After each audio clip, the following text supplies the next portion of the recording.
Amis téléspectateurs de Malika TV ñu ngi leen nuyu bu baax a baax di leen dalal jàmm seen émission bi di Actu Show ay bés bu nekk rek bu ñu ñëwee di waxtaanee li nga xamante ne mooy actualité yi nga xamante ne moo xew ci réew mi moom la ñu waxtaanee waaye duñ ci wet wenn yoon saa yu ñëwee rek dinañ ànd ak ay invité yoo xamante ne ñoom la ñu tàmm pour waxtaan ak ñoom ci li nga xamante ne mooy actualité tey nag ñu nar a waxtaanee li nga xamante ne fan yëpp mu ngi lëmbe réew mi mooy ces faux documents ñu ngi koy waxtaanee tey nag ñu daal di ne des faux documents au cœur de la République ak yeneen yi nga xamante ne lépp lu ci wàllum actualité rek dinañ ko waxtaanee alors pour waxtaanee loolu moo tax tey ñu am ñaari invité yu ñu fekk si fii ci Malika TV ki ci njëkk dañu koy nuyu muy Papa Ousmane Cissé moom mooy suñu naataangoo di journaliste Papa Ousmane ñu ngi lay nuyu. Seydou Nourou maa ngi lay fay di nuyu ñi nga xamante ne ñu ngi bàyyi xel ci Malika TV tey bàyyi xel également li nga xamante ne mooy Actu Show di nuyu également sunu vis-à-vis di Ahmed Suzanne Camara. mu ngoog alors tudd na ko Ahmed Suzanne Camara bokk ci APR di secrétaire général adjoint du réseau des enseignants de l'APR monsieur Camara bismillah ñu ngi lay dalal jàmm. waaw maa ngi lay fay bu baax. di kontaan aussi si dalal bi ngeen ma dalal. Seydou Nourou. waaw di ci ànd ak aussi Pape Ousmane. waaw moom ñu ngi temps yi moom ñu ngi faral di daje ci ay plateau waaw parce que moom tamit gis naa ko muy def ay chroniques yu am solo. dëgg la waaw donc vraiment talent baa ngi fi. comme ni ma koy waxee tout le temps. waaw donc métier bi moom noonu la. waaw boo defee formation ba pare donc. waaw di continuer la formation. c'est important gëstu bi et tout c'est important. que journaliste aussi war na am bagage quoi. effectivement nga xam ne da ngay mën a sujet bu nekk nga mën ci wax. waaw donc loolu aussi am na solo quoi. vraiment di nuyu aussi képp ku ñuy seetaan. ak di nuyu waa kër gi. waaw maa ngi wax ne Malika TV. aussi fajar gi chaque fois dama koy seetaan. dëgg la jërëjëf parce que Makka laay njëkk a jàpp. waaw seetaan tuuti alxuraan bi. après ma dem Malika TV ak. kii wajifa yi. waaw yu tijaan yi. macha allah ak yooyu man sama cosaan wala samay maam. waaw sama famille daanaka tijaan yi ñoo ëpp. ak yooyu donc après ma soog a dem ci Touba bi. waaw Touba bi aussi vraiment boo jàppee yeneen télé yi aussi. da nga koy am bu baax dëgg la mu ngoog donc soog a dem ci revue de presse bi. revue de presse mu ngoog li xew ci réew mi mu ngoog merci beaucoup di fàttali ne Ahmed Suzanne Camara moom membre la ci APR di aussi secrétaire général donc du réseau des enseignants de l'APR vice coordinateur alors nga bokk ci réseau des enseignants de l'APR tey ñuy waxu faux document ñu dem ba tudd ci ñoo xamante ne d'abord dañoo bokk ci yéen ay député lañu bokk ci APR mais mieux nekkee enseignant bokk ci sa njaboot mun naa ko tuddee noonu alors tey scandale boobu nan ngeen koy dundee ci biir APR fu nekk nii. waaw c'est vrai que passeport diplomatique yi. waaw. faux documents yi comme ni ñu ko waxee. waaw lëmbe na fan yi quoi. ak yooyu. te ñi ñu ciy tudd aussi mooy déjà député yi nga wax Boubacar Biaye. waaw ak Sall. bu Salémata. alors c'est vrai que ñu ngi ciy tudd aussi affaire visa yeeg yooyu. ñoom kilifa. ak ñoom Thiat. ak ñoom Simon. ak yooyu. yooyu wane ay vidéo ak yooyu. waaw donc nekk na affaire bu doy waar. mais xam nga rek c'est très sensible. ak yooyu tey lu mel noonu bon ñaaw na ci deru Sénégal. dëgg la waaw ñu ciy tudd parce que ay kilifa ak ay Simon. c'est des leaders d'opinion. effectivement ñëpp leen xam. même à travers. boo génnee Sénégal. effectivement ak yooyu parce que tey Y'en a marre man contre ma ñuy am ay appui ñu leen di koy jàppale. parce que aussi ñoom ñu ngi def loo xam ne aussi askan bi amal na njëriñ. askan bi nañ ko effectivement waaw parce que dafa mel ni les syndicats. les syndicats sont là pour àq ak yelleef. doomu aadama yi donc ñoom tamit boo xoolee seen ay principes seen ay objectifs. yooyu da nga ko ciy gis. ne waaw donc di jàppale ndaw yi. di taxawu askan bi donc loolu am na solo donc moo tax donc tey ni bitim réew di dimbalee état du Sénégal mais ñoom it noonu la mën a am ay partenaires yoo xam ne di leen dimbale donc ñoom bu ñu gisuloon seen taxawaay bu mel noonu sur le plan international ak ci réew mi donc kon du ñu am ñu nekk bitim réew di leen jàppale effectivement alors donc député yi aussi député vraiment pratiquement bu weesoo exécutif. député la. effectivement donc kon député aussi bu ñu demee ba koy tudd ci loolu. kon loolu rëy la. alors c'est vrai que bi président Macky Sall ñëwee. am na jéego yu mu bëri yu mu def ci wàllu passeport diplomatique effectivement parce que ni dañ ko doon am comme comme à la poubelle. ba ñu mere ko ci d'ailleurs. voilà ba ñu ko ci mere. ak yooyu ça moom vraiment. tey ku koy yelloo dëgg. lañ daan gis la ñuy gis wala lañ daan gis mu koy am. effectivement ak yooyu mais bu ñu demee ba ne peut-être ay jabaru député wala doomu député wala cousin wala di mbubboo waa këram. ba di ko am loolu aussi. baaxul loolu trafic la. effectivement voilà certainement di ci laaj xaalis wala ak yooyu. alors maintenant du ma ne ñoom ñi koy jiiñ ñoo ko def. parce que justice am na. mais am na ay preuves wala am na ay firnde yu wane ne ñoom aussi laale nañ ci. wala boog war nañ setal seen bopp. su fekkee ne tel est le cas. ak yooyu mais daal xam naa daal nguur gi war na ci gën a bàyyi xel. parce que dina dem ba. Passeport diplomatique di nga ko yor pour nga voyager mu nekk problème. mais on se souvient du problème bi ñu amoon bi ñuy wax ne Sénégal dafa joxoon plus de 30 000 passeports diplomatiques ba ñu sax indi woon ci ay jafe-jafe ci wàllum Union européenne bu du woon ak Espagne mi nga xamante ne moo tegoon veto am kon da doon fekk tey suñuy passeport diplomatique dootul jare on se souvient de ce scandale là. tout à fait. alors loolu sax loolu li nga wax ni dëgg la. li ma ci dolli kay mooy. man souvent comme yéen dañuy voyager mais man passeport ordinaire laay voyager alors mais da ngay gis nga voyager passeport ordinaire gis ku yore passeport diplomatique mais yow di nga romb moom rombagul waaw parce que tellement que ne ñu ngi am lu ñuy soupçonné alors donc kon crédibilité bi passeport diplomatique waroon am amatu ko wala boog wàññeeku na et loolu ça pose problème alors donc kon daal loolu c'est dans l'intérêt du pouvoir c'est là l'intérêt sagu dëkk bi la que passeport diplomatique vraiment mu crédible c'est important mu jëriñ comme li mu daan jëriñ nga nuru diplomate yore passeport diplomatique mais ku la xool amoo benn luy amoo allure amoo dara luy wane ne yow diplomate nga war a yor passeport bi aussi loolu tamit vraiment loolu rek déjà dinañ ñëwaat ci yow léegi Ahmed Suzanne Camara alors Pape Ousmane bu ñu tolloo ba réew mi passeport diplomatique xam nañ ne c'est au sommet foog mu dem ba présidence. voilà muy génn. donc bu ñu demee ba ñuy caxatee suñuy passeport diplomatique ba ñu ciy tudd ay députés yoo xamante ne c'est des élus du peuple ñoo xamante ne réew mi moo leen di fay donc loolu xaw na doy waar. mais doy na waar. mais maa ngi doon xaar Ahmed Suzanne Camara wax ñu tamit bi ay xaritam la. waaw. mu xam ko. te bokk na ci ñuy tudd ci passeport diplomatique yi. te moom xaritam la xam na ko. bokk également ci réseau des enseignants de l'APR. et jusqu'ici gisuñu benn taxawaay buy wane. jëm ci ñoom tam bu ma nee xam na ko moom xam na ko. waaw. xam nga lu tax lii doy waar gën a doy waar mooy ni. gis nga sooy suivre un peu processus bi depuis bi ñu waxee ni bi ñuy jotee ci scandale ba fi ñu ci toll nii jusqu'ici. gisuñu par exemple benn communiqué bu bàyyi ko ci Assemblée nationale pour xam seen taxawaay sur cette question. mu mel ni comme si.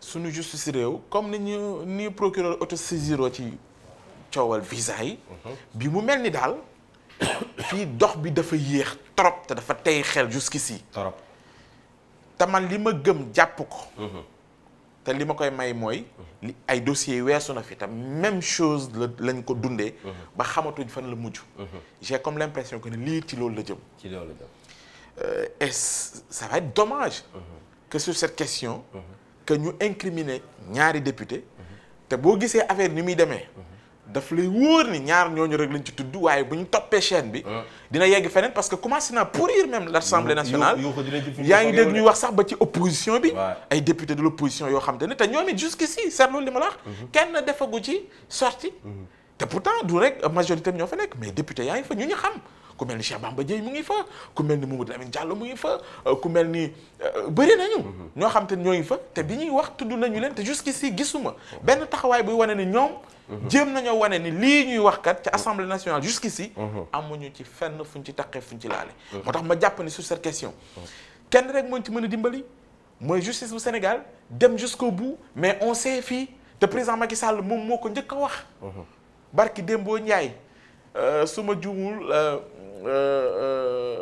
adresse à la nation bi mu doon def bi mu doon jàkkaarloog taskatu xibaar yi doon wax ni ci réew mi am na ci ñoo xam te ne bu ñu leen jàppee réew mi tàkk est-ce que man damay seetaan ñooñu ñu jàpp leen xam nga loolu aveu de taille la pour wane que ni am na ci it ay pratiques yoo xamante ne bu laalee ay ñoñom moom le président Macky Sall mu njortu ni lii kat bu am na fu muy yegg mun naa am lu muy gàkkal ci sama liggéey que xëy na ñu xool nan la ñuy def ba loolu ñu téye ko dama ni bu fekkee yegg nañ ci niveau boobu amuñu ñun pour xalaat ni lii nii yëkkati nañ ko mu am issue boo xam ne dañ permettre ñu xam sur la chaîne de responsabilité fan la mbir yi yegg c'est hyper important ñu mun ko déterminer maintenant nag on sait que cette justice qui est là suñ ko bàyyee mu liggéey rek dina yegg maintenant nag ñu mel ni Ahmed Suzanne Camara dama baal ndax moom laa mën a tudd ndax moom fi teew bokk nañ ci nguur am na yenn station yi xëy na ñooy def tout pour que loolu bañ a dem moo tax ma ni fii muy wax nii am na solo nga condamné ko et tout mais ñun mun ñu nekk seen place pour rek condamner pour rek constater non yéen tey yéen a yore nguur gi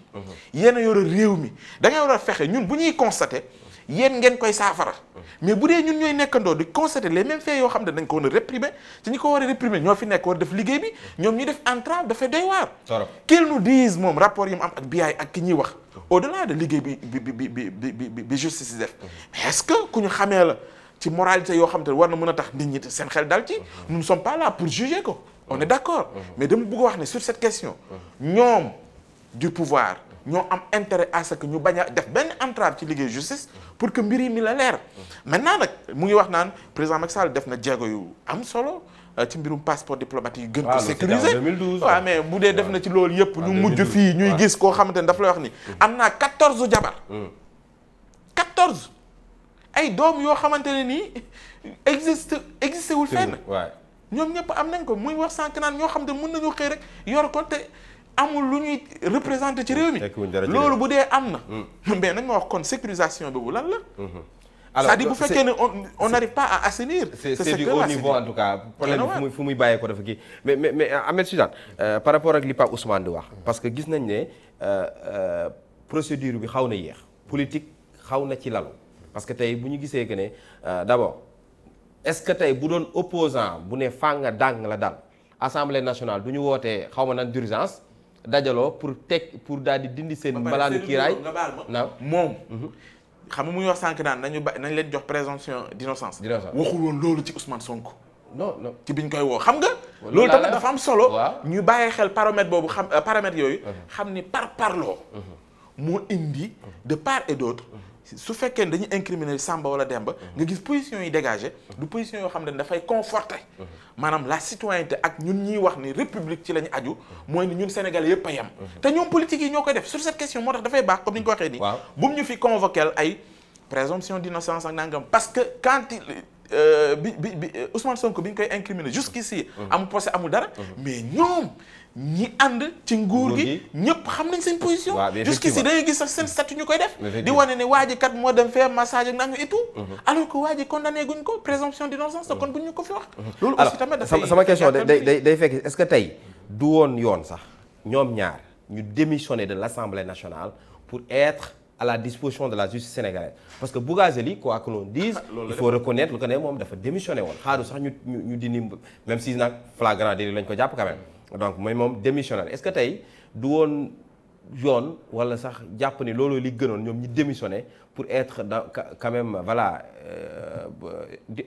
au dispositif à la disposition de la justice. waaw li ma ciy wax. loolu d'abord damay ñëw ci Pa Ousmane li mu wax. c'est vrai BI c'est un camarade de parti. Boubacar BI. Et aussi il est membre du réseau des enseignants parce que il est enseignant. Effectivement ak yooyu.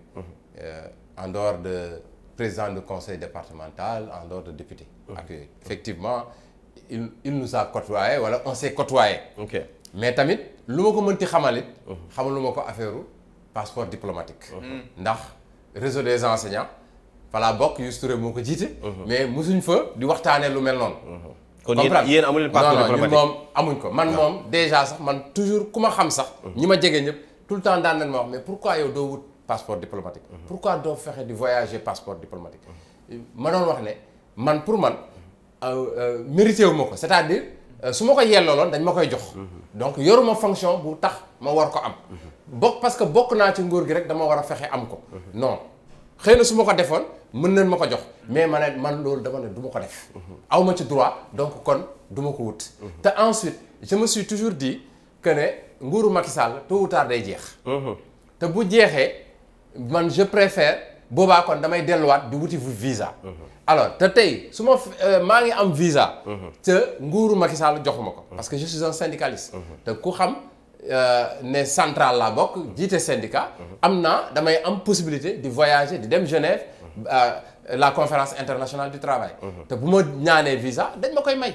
alors donc te non seulement dañ may mais dañ may sax lu ëpp sax li ma doon xalaat. kon aw ma problème pour voyager. te loolu tant que mu ngi continuer. mooy sama avantage nga xam ne su may ñaan dañ may respecter loolu. effectivement alors donc pour te dire que ñun man musuma gis ci réseau des enseignants wala bokk ci parti bi. koo xam ne. peut-être yaa ngi koy wut. kon da nga wax ne lii dala bett. yaa ngi koy wut ci naka sudul noonu. da nga yaakaar lii dala bett ci moom effectivement ci biyaay. Boubacar Biaye moom vraiment ça m'a surpris. xamaluma ko vraiment yu mel noonu. ak yooyu mais xam naa ne rek yàgg na ci parti bi yàgg na ci ñafe. ak yooyu daan jógee Thiès di dem Sédhiou il servait à Thiès. di taal motoom ci motoom la daan demee aller retour daanoon sax dugg oto. motoom la daan taal motoom bu mag. di dem aller retour dama ko daan wax ne sax mais Biaye moto dafa métti. Thiès ba Sédhiou tous les 15 jours presque en tout cas du toog weer te defu ko. alors donc loolu yëpp c'était pour sa base politique et cetera ak yooyu mais su fekkee ne tey parce que man tamit li may bañ. mooy xam nga wax nga ko fi ne procédure bi dafa yéex. ci ñoom mais tey bu doon ku bokk opposition wala feneen. mu gaaw mais attends mais xam nga aussi am na loo xam ne aussi Sénégal il faut aussi ñu bàyyi ko. ku bokk ci ñun. ñu pamtee la wala bu yéexee ñu ne yéex la alors que ku nekk ci opposition xam nga ñu ne non dafa gaaw wala nii wala naa ensuite. mais Seydou xaaral rek c'est la réalité dafa gaaw may ma xam nga tey boo seetloo. opposition. ku ñu tuumaal. ñu ne deful dara.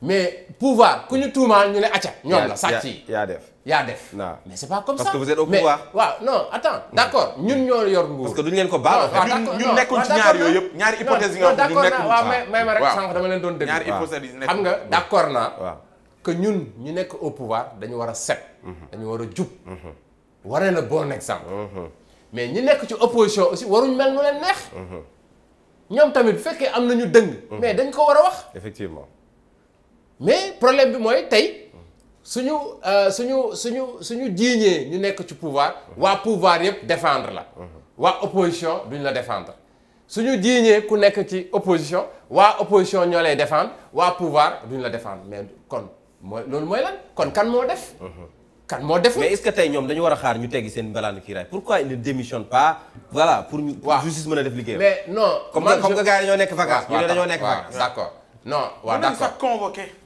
waaw non comme que dañoo nekk vacances ñoom en tant que ay parlementaires en tant que ay députés ñu leen di jiiñ ne bu fekkee carrément xam nañ ne defuñu ko mais pourquoi pas ils ne démissionnent pas pour le moment pour être aux dispositions de la justice parce que fi mu ne nii kenn xamul li xew kenn xamul li xew man tekk tekkaaral lañ ci démission ou pas mooy tax mbir mi leer waaw démission c'est un acte volontaire wala ñu démettre la ak yooyu mais tey ñoom soit ñu jël seen volonté bopp démissionner wala assemblée ñëw dindi seen kiirlaay yow loo doon def bu doon yow ak yooyu mais boo ciy def waaw non xam nga man tey comme dama bokk ci pouvoir waaw ci nguur gi man position bi nguur gi am rek laa mën a am ok c'est-à-dire mooy justice dana def liggéeyam te du ñu protéger kenn déglu naa sama mag ay mbiru ñing mu wax ko te aussi les services de l'État aussi loolu la ñu wax ak yooyu ne du ñu protéger kenn ñoom su fekkee dañ leen war yoon daf ci war a def liggéeyam da koy def du ñu tere yoon bu bañ a def liggéeyam am na loo wax ne mbir mi buñ ko toppee est-ce que du am ñoo xam ne dinañ ci feeñ mais bul fàtte ne député pouvoir rek nekkuñ député opposition aussi am na ñu nekk député effectivement donc buñ toppee mbir mi est-ce que du am ay yeneen député pouvoir ak ñu nekk opposition ñoo xam ne aussi dina leen ci dégg mais Pape Ousmane xam nga man lu ma jaaxal parce que buñ ko kiiwee tuuti ak affaire u Kilifeu ak Simon parce que coow loolu bi mu jibee yàgg na surtout bu Kilifeu vidéo bi génn na yàgg na mais depuis lors le procureur ne s'est pas autosaisi donc il a fallu que ñu am scandale bi pour que mu door a autosaisir di xool ndax amul benn lien il s'est trouvé que ne amul benn lien mais mu def leen mandat de dépôt alors loolu lan lay nduroo la je sais pas loolu kay xëy na ñi yëngu ci wàllu yoon ak avocat wu ñoom seen xëy nañ ci wax parce que am na yuñ ci wax. waaw mais soo ci waxee dañ la naan justice ni muy fonctionner bokkut ak mais xam nga sur cette question. ay procédure ngay wax dafa am ñoo xam te ne loolu mooy seen cër. mais ñun askan dafa am lu ñu am te mu am solo gis nga opinion ak ressenti. ci réew ku ko xamul te doo ko bàyyee xel xamoo li xew. parce que tey le commun des Sénégalais ñu ci ëpp ci ñoom niñ koy gisee noonu ak niñ leen koy présenté noonu lañ koy jàppee. effectivement te loolu it kenn mënu ko dindi ci réew mi ak suspicion beeg bàyyi xel bi ci ni mu demee. loolu yëpp li ko indi mooy parparloo mooy li ñu wax sànq tey ñaari hypothèse yi nga wax yëpp. ñun soxlawuñ ci benn. c'est-à-dire soxlawuñ ñaari sénégalais yoo xam dañuy jàkkaarloo. ñu naan ñii ñoo bon ñii ñoo baax. déedéet sénégalais yëpp a yem comme li nga wax sànq sur la chaîne de responsabilité il faut ñu xam. ñan ñoo ci taqe ñan ñoo ci laale. waaye boobu yëpp dafay fekk na ñu am benn qualité ci justice boo xam ne dañuy wóor ni. nekkul aux ordres. nekkul koo xam ne parce que dañ ne la justice est rendue au nom du peuple. peuple boobu nag buy xaar ci sénégalais bu mu mënti doon. su defee lu mu war a def bu ñu koy teg ci yoon mu yem ci keneen ku dul moom ñu bañ a xool mbubb beeg fa mu far. mais fii da ngay gis man am naa ay témoignages ñu ñuy wax yoo xam ne daf lay jaaxal. que ni sax même bu fekkee da nga porter plainte koo xam daf bokk ci nguur gi. mais jàmbaar di nga yéeg wàcc bay bëgg a ne du mujj fenn. mais boo nekkee ci beneen côté yi. mais sa waay léegi vite fait ñu régler say mbir nangam mu féete boor. loolu la ñuy wax ni réew war te mën a doxee noonu. te justice bu Sénégal waru mën a renvoyer image bu ni mel. te loolu bu ko renvoyer ressenti bi Sénégal yi di am en tout cas ñu ci ëpp ñoom mooy que ni nag kumba am ndey dafa am ak kumba amul ndey. léegi nag ñoo am intérêt. ñu yore nguur gi comme na ko waxee ñu saluer ko. le président Macky Sall bokk na ci discours am yi nga xam ne xëy na man jàpp naa ni dootul defati bu ko gën mooy jamono bi ñu koy wax na ko yaa. jël réew mi yow yaa gagné discours am ba mu defoon ne du ma protéger kenn. je suis le président de tous les Sénégalais. Alors qu'on a vu le contraire hein. mais waxuma le contraire bi ñu koy wax ci CREI yi. 25 listes. kenn rek lañ ci incriminé ña nga xamante ne sax dem nañ benn moment ànd ak moom. mais dafa ànd ak ñoom voyager. waaw. alors que CREI daf leen interdire woon waruñu woon génn ci réew mi. suñu gisee lu mel noonu. dafa mel ni implicitement dafay encourager ñi nga xam te ne ay délinquants lañ wala ñoo xam ne dañoo njort ni. ci exercice seenu liggéey am na ci loo xam ne setul président Macky Sall di leen dooleel. c'est-à-dire foofu lañu ci bëri am déception. te man jàpp naa ñu mel ne Ahmed Suzanne Camara ak ñi mu àndal. liggéey bi ñu war a njëkk a def d'abord mooy ni. fexe ba comme li ñuy wax ni réew mi ñëpp a ko bokk. ni ñu koy bàkkoo chaque fois ñu koy gisee noonu. mais tey bu ñu demee ba ay complot ay nangam te yaa ngi gis. sur cette question vidéo Bougazelli man maa ngi lay wax tey j'ai parlé avec lui Bougazelli. qu'est-ce qu'il m'a dit.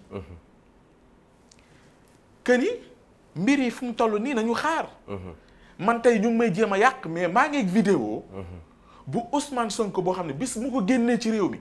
moom ak njabootam bi dinañ fi génn. c'est-à-dire est-ce que loolu la ñu xaar mais moom est-ce que Ousmane Sonko moo ko tooj ba mu fayante parce que njort na ni ñoom ñoo nekk ci ginnaaw. li xew mais Bougazelli ki ko filmé gendarme. mais moom laa lay wax nii. maanaam Ousmane Sonko tooñ ko quand même maanaam li ma la bëgg a wax foofu mooy ni.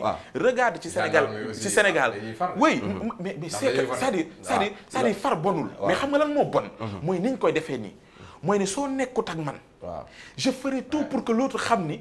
yow ku bon nga ku yées nga ku nangam mel ni dañu am beneen je sais pas beneen Sénégal bu uuteeg la ñu xam. xam nga ñun li ñu xamoon mooy ni. ànduma ak yow. mais de manière li ñuy wax ne ay gentleman dama lay wan ne ànduma ak yow. mais avec des arguments. yow da ngaa bëgg réew mi ne fi ma ko téye. foofu la. yow nga ne fi nga ko téye du foofa gis am naa lu gën au regard des Sénégalais seeni aspiration voilà li gën léegi nag Sénégalais arbitré. mais bu fekkee animosité dafa dem ba ci langue bi. ba léegi nag dañoo indi la guerre des vidéos. parce que am na bu génn ci Bougazelli mu ne incha allah moom wax na ko. nee na xoolal falaa bout de vidéo boobu na ko génnee. te maa ngi rappelé. bi coow li éclaté ci diggante Ousmane Sonko ak Adji Sarr bi ñu koy wax ba ci tudd leeral. yaa ngi doon fàttali leeral di wax ni sax ñoom am nañ benn vidéo Ousmane Sonko boo xamante ni génnee guñu ko. donc pour vous dire quoi pour vous dire que ni tey fi Sénégal toll tey mu ngi ci transition bu doy waar boo xam ne xam la ñuy soxla ci réew mi. mooy njiit yu responsable xam seeni responsabilité ci liñ leen dénk. te loolu ñoom lañ ciy xaar. faire la lumière ci lépp loo xamante ni. jib na ci penc mi taw ñu bañ ci wane parparloo. parce que fii ak parparloo bee ci am. da ngay gis tamit beneen camp bu taxaw. ne leen yéenay dëmm yi. ñuy tamante nekk ci yoo xamante ni pour man Sénégal soxla ko. ñoom ñoo am intérêt en parlant un peu de cette justice parce qu'on se souvient quand même juste bi muy démissionné mu ne je démissionne d'une justice qui a déjà démissionné alors tey.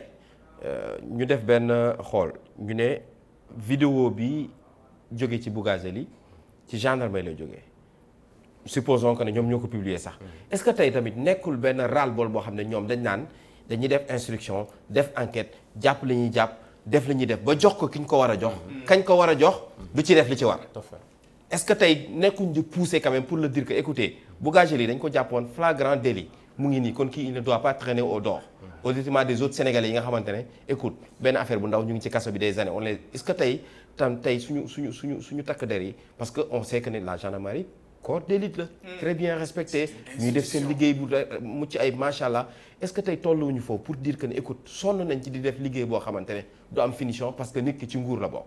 waaw analyse boobu nga def xel mën na ko nangu. parce que aussi souvent am na dossier yoo xam ne dafay taxaw. ak yooyu doo xam nag lu koy taxaw mais c'est sûr que am na lu koy téye. ak yooyu. mais tel ne doit pas être le cas. C'est vrai que mu ngi koy rappeler léegi ne président ci discours am ci bi muy def face à la presse. ci benn 31 décembre. wax na ko. C'est vrai que loolu mais c'est un constat qu'on a fait. xam nga ne tey jii réew mi mën nga tey bàyyi procédure mu am leneen lu mu jural. réew mi. parce que tey jii boo xoolee. tey affaire Adji Sarr bi gis nga li mu jural réew mi. et pourtant war loon demee noonu. ñaari citoyen ñoo am problème. donc ñu kii accuser sa morom. kii ne defuma ko. donc yoon atte leen. mais gis nañ ci ay relents politique wala def nañ ci ay relents politique ba mu jur li mu jur. comprendre nga. alors donc justice ñun man dama jàpp ne justice aussi la justice n'est pas parfaite. Effectivement. Parce que aussi les lois aussi on les interprète rek. ñun ñëpp ku ci nekk jàng nga. ku ci nekk mën nga am interprétation même su fekkee ne defoo la formation. parce que am na lu xel mën a nangu. mais tamit aussi nañ bàyyi xel que ne la justice ci boppam mënul yow bu àttee yow nga xool li la arrangé. àtte na beneen àtte keneen xool lu ko arrangé. te it ñun. waruñ fragiliser la justice. Effectivement. muy yow muy Pape Ousmane muy man. muy ku nekk ci opposition comme ku nekk ci pouvoir bi. mais sinon bu justice amul mais c'est pas un état. c'est la jungle. lu waay neex def. lu waay neex wax. xam nga ne loolu kon dëkk bi tas. c'est pas possible. donc kon lenn rek moo li gën a ëpp solo. lu mën a dëgëral réew c'est la justice. mais est-ce que tey ñun suñu justice bi vraiment voilà sénégalais bu ñu demee ba ciy douter di ko pas nasaxal du fekkee dañ koy nasaxal sax mais dañoo dem ba dafa teey suñu xel. waaw mais c'est parce que ñi composé état bi la. ñi opposé Sénégal c'est vrai que bu njëkk ak léegi du benn. avec les médias xam nga les gens ont la possibilité de parler léegi mën nga wax léegi Sénégal yëpp jot ci. et cetera mais man je pense que la justice s'est modernisée. justice gën na am taxawaay bu gën a dëgër. mais xëy na peut-être ni ñu koy ŋàññee wala ni ñu koy gisee xëy na peut-être moom mooy problème mais man vraiment xam naa ne ay doomu Sénégal lañ. jàngee ci école yi ñu war a jàngee. def ay formation yu ñu war a def. au contraire dañ leen war a gën a dooleel. gën leen jàppale gën leen taxawu. mais su ma nekkee ci opposition. di ŋàññ justice su ma ñëwee au pouvoir. Non aussi c'est pas ça man li ma gëm aussi mooy la justice doit être indépendante ñi ko composé les juges ak magistrats ak ñi ko ñoom aussi ils doivent rester indépendants waruñ nangu aussi ñu leen di wax lii ngeen di def wala li ngeen dul def am na nag loo xam ne ça peut se comprendre. mais en fait la justice aussi dafa am patron parce que procureur ministre mooy patron ministre président mooy patron. donc voilà parce que indépendance boobu aussi voilà est-ce que réellement existé na. waaw mais xam nga justice su Sénégal ak yeneen justice yëpp ñoo yem. une indépendance totale aussi mënul nekk te bu ñu ko waxee it amul. bu ñu waxantee dëgg la comprendre mais d'accord naa bu justice amee. ñu dawal yoon.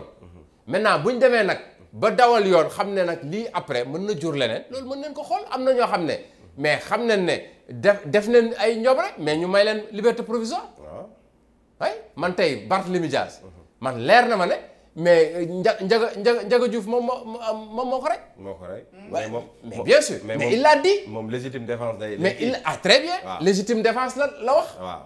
alors donc buñ ko leer na ne moom moo def crime bi. et pourtant mu ngi nii am jàmmam. parce que dafa te man tey bu doon sama sago bu ñu ma laajoon aussi damay wax ñu bàyyi ko parce que aussi légitime défense aussi c'est normal. waaye bu ma la bàyyee nga rey ma. waaw mais quand même. mais je me défends. Et pourtant yoon am na lu mu ci wax. ne du nit ki bu la légitime défense du da ngay ñëw noonu rek mais yoon am na lu mu ci wax. encadré na ko. et pourtant boo ko seetaanee mu rey la. alors donc kon nenu delloo si xel yi. xam ne aussi am na lu xel mën a nangu. bu ñu jël yëpp rek teg ko ci nguur gi. bu ñu jël yëpp rek teg ko ci justice bi. justice bi na dawal yoon. lu mu mën. mais tamit aussi ñun waruñ tilimal justice.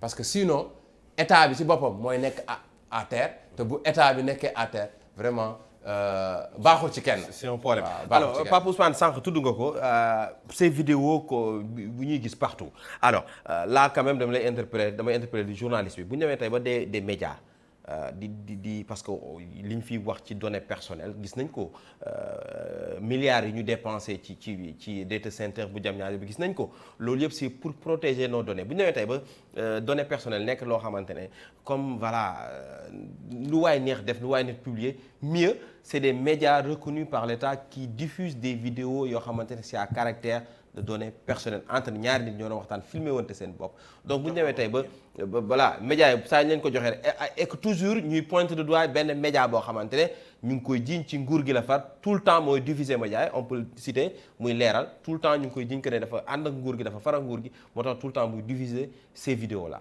Intéressante question. waaw nga may ma juste ma def benn parenthèse ci li Amath doon wax sànq xëy na peut-être demul au fond de sa pensée pour que Sénégal définitivement ñu mucc ci yi nga wax ni xam nga yàgg naa wax ni état parti ñun dañ ko évaluer woon te jot nañu évaluer ko parce que pour man góom bi gën a mag ci réew mi yi ñuy gàllankoor ba tey ressenti yi ñu am ba 3 pouvoirs yi ñu wax ni moom la réew mi ne du ñu sentir ni en réalité exécutif bi tegul loxoom trop ci ñoom may na leen indépendance boobu ñu ci bëri ñun duñ koy gëm li koy indi mooy ni dañu nekk ci état parti maanaam chef de parti président Macky Sall nekk chef de parti nekk président de la République du Sénégal xam nga c'est difficile nga gàlloo ñaar yooyu parce que souvent nit ñi sax duñu mën a xam ki ñuy waxal kan la njiitum réew mi moom ci boppam sax gis nga bi mu koy théoriser dafa ne la patrie avant le parti tey jafe na ngir la mu waxoon tey ñu gis ko ni dëggantaan ni feeñ na lu ñu mën a kii loolu nag moo tax ma jàpp ni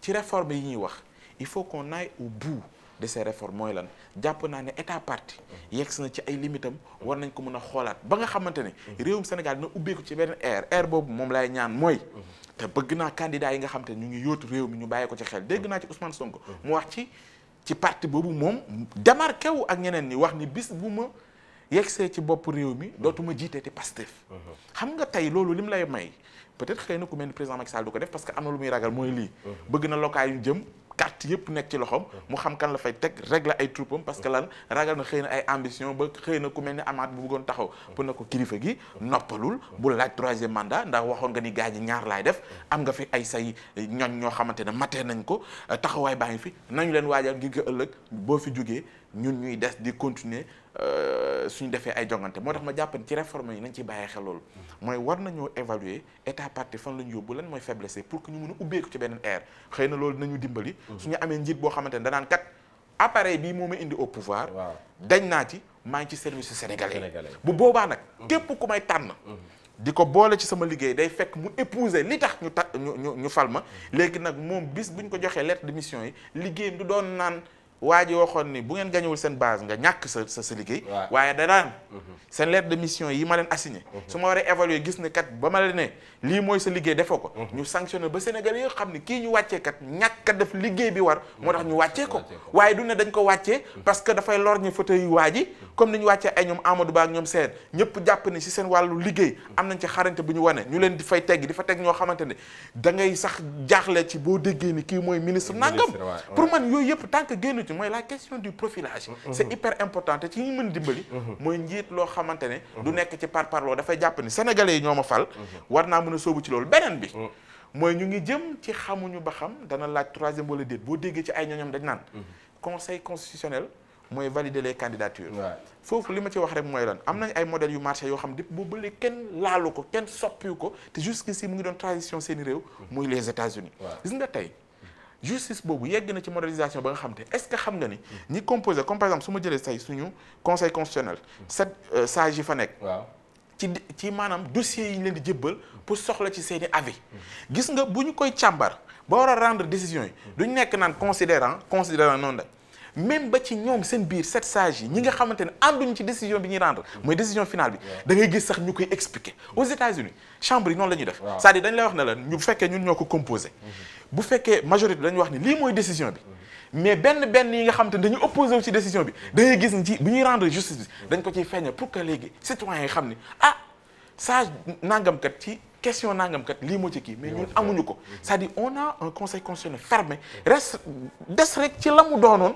amul benn soppeeku amul benn changement pour man réforme yi tamit war na koo laal pour que aspiration yi ñu bëgg dëggantaan mooy ay sage comme ni ñu ko waxee parce que sage bu ñu ko waxee ci penc et libre donc mais sage ci penc Seydou Nourou mais kooku ci wàllu bu maanaam bu penc mi lëjee kooku la ñuy déglu te buy atte ci xam-xam la ko teg ak maadute mais sage boobu tey ci réew mi mais yokkee li dafay doy waar mais ci li ngay wax nii sur la question c'est regrettable te benn tache noire la boo xam te jàpp naa ni luy topp la ñun ñuy yëngatu ci wàllu métier bi parce que li ñu xamoon quand même te bu ñu toppee orthodoxe yi mooy on a la possibilité en tant que journaliste loolu mooy def suñu métier dem wëri information ba jotee ca vérifier ko recouper ko traiter ko avant diffusion te sax ci biir diffusion bi sax dañ lay wax ne la il faut nga poser xool li ngay génnee ndax amal na njëriñ askan wi wala déet ba pare nag respecter li nga xamante ne mooy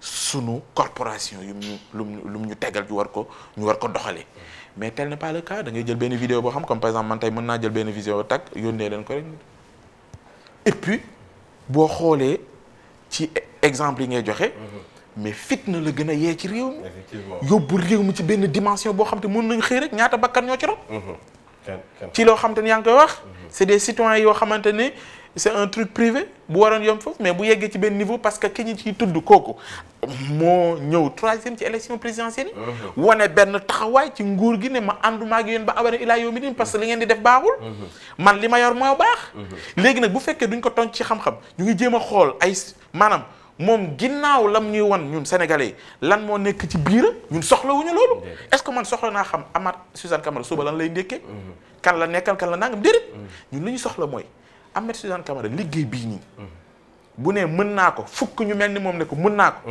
ñu natt leen ci loola yem ca loola waaye la ngay def sa biir kër sa biir néeg intéressé wuñ te malheureusement tendance bi ñuy gis te ma jàpp ni kenn moo ci am intérêt bu ko bàyyee noonu mu dem muy le président Macky Sall te moo war a taxaw liy jeex à travers ñi nga xam te ñoo fi nekk ngir saytu liggéey boobu comme ni nga ko waxee yaa ngi wax ay CDC ñoo xam te ne amuñu sax jumtukaay yu war ngir mën a xeex li mais cybercriminalité mu ngi fi c'est-à-dire am nañ ay instruments yoo xam ne dafay jafe ngir ñu def liggéey bi parce que yaa ngi koy wax sànq bu fekkee ni leeral dañ leen tuumaan ni ñoom dañuy liggéey pour le compte nguur gi dafay doy waar. alors ba léegi rek di leen fàttali ne que yéen a ngi bàyyi xel Actu Show ci li nga xamante ne mooy Malikia TV Amath Suzanne Camara tey est-ce que jarul ñu tiit bu ñu demee ba nit ki mënatul sax am benn intimité c'est-à-dire kan moo jar a wóolu est-ce que y a pas de quoi avoir peur keroog dañu toog ci benn jotaay ak benn kilifa ma yor sama benn téléphone ki ma toogal ne ma booy bàyyi sa téléphone bi ngay manipuler alors que man je répondais à des messages mais parce que kenn wóolatul kenn bu ñëwee ba koo toogal di waxtaan mu filmer la wala mu transférer ses audio yéen en tant que ay kilifa tey jiite ay institutions nekk ci au devant de la scène politique est-ce que ça te fait pas peur toi souvent. waaw non loolu moom dëgg la mais loolu ñu ni neen la ñun ñoo koy def ñun sénégalais yi waaw donc xam naa ne ak réseaux sociaux yi ni mu demee di wut buzz ak yooyu yëpp mais loolu aussi baaxul loolu mën na tas réew alors moo tax tey boo seetloo yenn bureau yi boo fay dem mais dañ lay wax sa téléphone nga teg ko ci biti waaye boo paree nga jël ko parce que ñu ngi ragal nga enregistré ak yooyu donc tey mën nga filmer ku nekk mais nag aussi neen bàyyi xel ci aussi filmer yi parce que filmer aussi mën nga gis benn vidéo boo xam ne aussi dañ ko def montage. pour incriminer nit ki wala ak yooyu. c'est vrai que am na vidéo yoo xam ne mën nga ko xool xam ne lii dëgg la. mais am na yoo xam ne aussi ay montage la. ak yooyu mais tamit ci wàllu sànq li ñu doon wax Pa Ousmane am na lu mu wax xam nga maa ngi wax ne. nen bàyyi rek ñun ñu nekk ci pouvoir.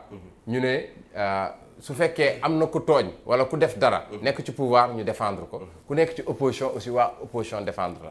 parce que loolu tamit bu yàggee duñu xam kan moo nekk dëgg. te it mu ngi doon wax ne am na dossier yoo xam ne aussi dañ ciy teg kudd bi. parce que xëy na mën na taal réew. mais loolu président moo ko wax. ak yooyu mais moom tamit sànq bi muy wax. wax na lu am solo. yéen journalistes yi. am na information yoo xam ne da ngeen koy am. mais mu leer que kii bu leen ko tegee mu taal réew. mais kooku aussi doo ko teg. wala boog amalul benn njëriñ askan bi. donc loolu tamit aussi c'est ça. donc kon am na ci yenn problème yoo xam ne dafa bu waree yegg justice. est-ce que jar na siiwal. est-ce que jar na bàyyi mu continuer. donc loolu tamit mu ngi ci. kon am na loo xam ne yéen seen liggéey la. liggéeyu aussi ñu yor réew mi la. parce que aussi réew aussi mais am na problème yu fi gën a graaw yu fi jaar. ñu teg ci tànk. et pourtant buñ ko bàyyi woon mën na jur lu nekk. oui mais am na si yoo xam ne quand même vraiment man li ma gëm. mooy même buñ ciy teg tànk. mais ki fauté nañ ko wan ne fauté nga xam ne beneen yoon du ko def. wala boog ñu teg ko daan boo xam ne dina tax beneen yoon du ko def. mais ci sutura. loo xam ne du yee fitna. mu ngoog alors balaa ñu jeexal émission bi dañu ñëw ci ñaari actualité yoo xamante ne am na benn bi njëkk mooy mbirum D-Média ak waa impôt ñi nga xamante ne ñu ne dañoo tëj ay comptam beneen bi mooy voyage bi nga xamante ne président Macky Sall amal na ko foofu ci doon États-Unis donc bi ci njëkkee d'abord ci côté Bougane Gueye Dany président mouvement Gëm Sa Bopp est-ce que tey ci ñaari question la est-ce que tey Bougane utiliser wul médiam contre nguur gi ba nguur gi de riposter ne day dal ci kawam est-ce que tey li muy def yoon la qu'il utilise médiam contre propagande contre nguur gi en contrepartie est-ce que tey tamit nguur gi teguñu ko bët parce que keroog maa ngi dégg Cheikh Yérim ne fii ak 2024 dafa sori Bougane dinañ ko kàcciri ba dootul dese dara est-ce que tey du loolu mooy lalu fu mu nekk nii. mais bu ñu ko doon kàcciri dañ ko war a kàcciri ci dëgg. xam nga loolu moo njëkk. waaw c'est-à-dire gis nga Seydou Nourou. mooy li ma wax rek ku nekk ci parparloo ci réew mi sonn nga. dëgg la il faut que ñu am benn moment ñoo xamante ni xoolal du ñu xool maanaam dañuy gis ni doomu aadama la. nga taxaw ci fexe nu ñu sauver Sénégal gis nga bu ñu ko deful. ñu ngi jëm ci ëllëg boo xamante ne ñun ñëpp duñ ko fekkee te bëgg nañ suñuy njaboot ñu am lu ñu fi bàyyeen xam nga luy dëgg mooy. sooy kàcc Bougane comme ni ñu ko waxee. kàcc ko fi ci dëgg. ñëpp yem ci. mais bu fekkee ni ay activité politique am. déranger na nguur au point que mu bëgg a ut ay instruments yoo xamante ne non conventionnels pour xeex ko. du yoon maintenant nag. li may wax nii ci Bougane ak ci télévision. noonu laay waxee tamit ci télévision nationale. yàgg naa wax ni. non RTS reflété wul. ñun Sénégal télévision bi ñu bëgg mu doon. effectivement parce que opposition bi ñu wax tey amuñu fa cër. te loolu dañ koy doon wax ci Abdoulaye Wade ba yàgg. comme ça de Abdou Diouf ça ne doit pas être comme ça. ça doit la preuve li wane ni ça ne doit pas être comme ça mooy ni gis nga syndicalistes yi seen diggante ak Racine Talla xeex ba mu jibee média privé yi gën nañ ci jàpp man mii di wax ak yow bokkuma ci dara mais bi ma gisee xool dossier yi càmbar ko gis ni lii mbirum injustice dama ci waslu ak wax ci dénoncé ko te pourtant Racine Talla ci sama grand yi la bokk mais damaa wane ni ànduma ak moom ci façon bi dee looloo am xam nga loolu c'est des questions de principe yoo xam da nga koy défendre partout àndut ak par parloo man je ne fais pas du corporatisme chaque fois dama koy wax ñenn ñi samay aînés dañ ma ciy mere di ma ci wax lu mooy lan journaliste bi daal dañ ko jàppee comme benn waajoo xam ne daal intouchable c'est-à-dire mën naa def waaye nga dara du ko ci fekk non je ne suis pas d'accord man damaa jàpp journaliste boo xam ne fii ak yaa ngi def lu la ci métier laaj non lu la ci fekk moom di ñu ci dégg waaye bu dee da ngaa def lu ne weng si sa métier non li métier bi laaj pour ñu teg la ay daan dañ ko loolu dafa war a leer naññi pour dire quoi erreur bi ma jàpp ni moom la Bougane def mooy le fait que sànq yaa ngi dégg off the record ak le doyen ñu koy saluer au passage fekk ko fi muy grand bu macha allah kilifa goo xamante ni ku ñuy bàyyee xel la ndax am na lu ne def na ko ci wàllu média muy wax ni exactement di wax léegi ni moom am na propos yu Bougane tenir ci benn émission bu wax ni man sama ligne éditoriale moo gën a virulente contre nguur gi. effectivement muy journal Tribune la télé. xam nga loolu kañ la njëkkee. man bi may interpellé ñi fa doon liggéey ku mel ni Birahim Touré. du ma ko fàtte mukk muy jour bi ñu coupé woon signalu Sen TV. ñu amoon maak moom benn interview téléphonique ñu waroon ko jàllale fi ma newoon. bi ñuy échanger à un moment donné dama ko wax ne ko est-ce que yéen en tant que professionnel des médias nga xamante ne liggéey bi tax ñu indi leen ci kër gi. mooy statut journaliste. moom buy def activité politique am di ngeen fexe ba yéen. ngeen sécuriser seen bopp wane ni. yéen vous n'êtes même pas mêlé ak li muy def que bu ngeen koy traité moom. Bougane Gueye Dany da ngeen koy traité comme ni ngeen di traité ñeneen ni amul parloo amul xàjj ak seen. il était difficile pour mu tontu ma sur cette question. malheureusement voilà. parce que je vois des journalistes qui sont là-bas.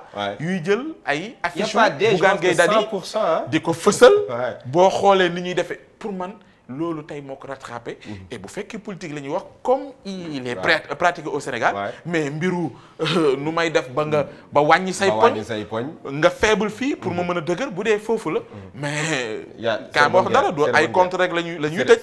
la ñu jëm leneen lay wane. Ahmed est-ce que tey ñu ngi leen di jiñ que ne yéen waa APR yéen ñi nekk ci nguur gi tey yéen a nekk di utiliser instrument impôt et domaine boo xam ne voilà mën na quand même nasaxal wala néewal doole Bougane parce que bu ñu tëjee compte entreprise am quand même. et c'est bientôt la fin du mois quand même s'il y a un problème ah. waaw su fekkee li Bougane di opposé wu la. moo tax lu mel noonu dal ko man d'accorduma ci. donc am na droit s'opposer ne opposition la bokk. même bu dee day utiliser Telem contre ça aussi. bon ni muy. bon pas aussi de façon propagande. muy utiliser ces médias. maanaam téléem ak rajoom ak ay journaux ak yooyu. bon loolu moom vraiment loolu gënul. c'est vrai que du ñàkk nag xam naa ñu ko ciy defal tuuti privilège. mais foofu la war a yem. mais vraiment même kuy def animation sax. woyu Bougane rek. ngay teg aussi loolu aussi. yenul maanaam ak yooyu. comprendre alors maintenant su fekkee nag aussi Bougane aussi. xam nga li mu yor. bu waree fay taxe aussi dafa war a fay taxe. effectivement mooy yor ndax ñëpp ku am télévision wala nga am leneen. dafa war a fay taxe. taxe mooy dundal réew. te bu ko ñëpp di def donc ko war a def. moi maintenant su fekkee taxe yi bari na. am na moratoire. waaye nga dem ñu wàññil la et cetera. mais parce que je m'oppose j'en profite ne du ma fay taxe. bu ko defee buñ ma créé lee ñun voilà coow lu jóg nga victimiser wu. loolu aussi baaxul. c'est un problème non loolu tamit du yoon. alors rapidement pour terminer on a vu le président Macky Sall aux États-Unis vous êtes encore accusé ngeen jël alalu réew mi di ko passer on a même accusé Farba Ngom ak ki nga xamante ne mooy Gaston Mbengue ñoom ñoo jëlee ay nit ci biir États-Unis dajale leen New York. à raison de $250 par tête $250 c'est environ 120 000 francs par tête ñu dajale nit jële ñii par avion ñii par bus ñu dajale leen pour ñu ñëw accueillir le président Macky Sall encore une fois l'APR dans un scandale pareil parce que c'est pas la première fois quand même ñu leen di juñ lu mel noonu. waaw non man mënuma ko jàppee noonu comme ni nga ko waxee. lenn moom xam naa ko. président Macky Sall buy déplacé wu fenn. mais l'APR peut mobiliser ou bien c'est responsable ou c'est sympathisant war nañ mën a mobiliser wu ñu accueillir ko. maintenant su fekkee par exemple am na militants yoo xam ne am nañ problème mu déplacé wu. mais yenn responsable mën na leen accompagner loolu dara newu ci. ak yooyu maintenant ak ban xaalis. non dama ne rek loolu dara newu ci. l'argent du contribuable. waaw mais responsable ku mel na Farba Ngom aussi député la. te aussi yàlla nga koy suturaal. ku mel na Gaston aussi mais. même chose. donc Gaston dafa yàgg ñafe. ak yooyu peut-être état jàppale na ko wala ak yooyu mais Gaston maa ngi fàttaliku bon boobu xëy na sax boobu gën naa nekk xale. mais Gaston Louga la daan jóge di ñëw Ndar yore boutique mbagg comme ni ñu koy waxee. di indi ay jiinam ak ay kiyam yooyu di ko jaay. ak yooyu donc man du ma jàmbur ci moom. te moom xam na li may wax ndax. sama maam bi ma yar fi ma yaroo à Saint-Louis turandoo yaayam mu nga fa turandoo waajuram mu nga fa te frère am bi tudd Lamine sama maam lañ ko tuddee kon du jàmbur ci man mais du loolu moo tax aussi ma koy défendre ñoo bokk camp di jàppale président c'est normal ñu waaw et puis maa ngi gis aussi ñuy wax voilà lekk geeg naan yi mais nit ñi ku leen mobiliser aussi jox leen ñu lekk ñu. waaw non lekk geeg naan yi c'est grave mais c'est le minimum. mais li ñu leen jox dafa bëri quand même. waaw non xaw ma ñaata lañ leen jox. mais quand même militant boo xam ne amul paas. vraiment bu la ko waxee. yow da nga koy jox paas. su fekkee am nga ko. loolu moom dara newu ci. pour terminer ça on a une minute. ñu terminer si la xam nga lu tax. xoolal ndeysaan barki démb yaa ngi gis Angela Merkel. waaw allemand yi di ko tàccu. ngir at yi nga xamante ni jiite na réew ma. teg ko ci yoon. ba ñu koy tàccu. ba war a dem d'ailleurs. dem bi sax waajal na ko. ba du am jafe-jafe bu fa jógee keneen kuy wéyal. li ma bëgg a wax foofu mooy ni souvent dafa mel ni sax du ñuy xam lan mooy suñu priorité ak. ñun fan la ñu toll. xam nga fi ñu toll nii ci àddina. du ay mobiliser aux États-Unis pour teeru le président Macky Sall non. surtout ku dem sommet quand même. et puis encore que laaj leen ñoom ñëpp ci 76e sommet boobu noonu. président Macky Sall ci discours am lan la fa wax. lu ñu mën a jàpp. nee pour paix ak sécurité la fa doon wax. paix ak sécurité lan. réellement lan la fa doon wax. duñ la ko wax c'est-à-dire li ma bëgg a wax foofu mooy ni ba léegi ñu ngi ci. xeetu politique boobu nga xamante ni yóbbuwuñ fenn. ak xeetu militantisme boobu nga xamante ne à la limite c'est à l'aveuglette. yaa ngi wax 120 000 francs yoo xamante ne lu mu mën jëriñ kenn xam ko maa ngi rappelé wu bi li nga may wax yëpp. diaspora daf may fàttali foofu xam dama fay daanele pour man ay rupture la ñu war a bàyyi xel. parce que am na ñoo xamante ne ci Afrique ñu ngi dem. te war nañoo mën a xool lan moo tax ñuy dem pour ñun ñu mën a dem ku mel ne Nana Akufo-Addo président bu Ghana. bu yàggul dara maa ngi gis benn intervention France. bi ko Emmanuel Macron di dalal. mu daje fa ak ñenn ci waa diaspora bi mobilisé wu de. mais gis nga discours am li ma ci gën a frappé mooy dafa leen ne. yéen diaspora waratu ñu leen xoolee bët boobu nga xamante ne Occident yi moom la ñu gën di fësal ci vidéo yeeg ci bu ñuy wax sa image yu Afrique mooy africain boo xamante ne dafa traversé Sahara bi. ñiy dee ci ndox bi. ci Atlantique bi ñee nangam pour ne gedd nañu Afrique ñu leen di won daal ci façon boo xamante ni daal. tekkiwuñu dara duñu dara kenn waru leen mën a yaakaar mu ne non dama bëgg ci yéen diaspora bi laa bëgg a compter. pour changer loolu ngeen xam ni. da ngeen a am cër ci réew mi. ak initiative yi nga xamante ne en termes de réflexion et d'ingéniosité boo xamante ne. tey africains yaa ngi koy wane ma basé wu ci ñoom pour que yéen ensemble ak ñun. ñu fexe nan la ñuy construire ce pays c'est-à-dire kooku tey. lan la waxoon en termes de rupture. dafa ne damay gouverner. sans le FMI et la Banque mondiale bi mu koy wax ay économistes yu bëri yu ànduñu ak moom de. ca réew ma dañ ko ne yaa ngi yóbbu Ghana ci guuta. tey demal nga xool Ghana fan la taxaw. macha allah moo tax suñuy tudd ñuy wax ay Paul Kagame dama naan oui. mais du benn boobu rek mais Nana Akufo-Addo. dangay xool ba ci discours am tu sens que ni ce gars là am na lu mu bëgg a bàyyi ci réewam. man nag loolu laay ñaan. souvent di koy bëgg di gis ci président Macky Sall. mais malheureusement dama jàpp ni. président am na yu bëri yoo xamante ne tey mënoon na ci jëfandiku. nit ñi xam ne dëggantaan. muy ci beneen niveau am na hauteur. xam nga lan fa laa jeexale. mooy bi mu amee ñaareelu mandat dama tàccu ma ni man de.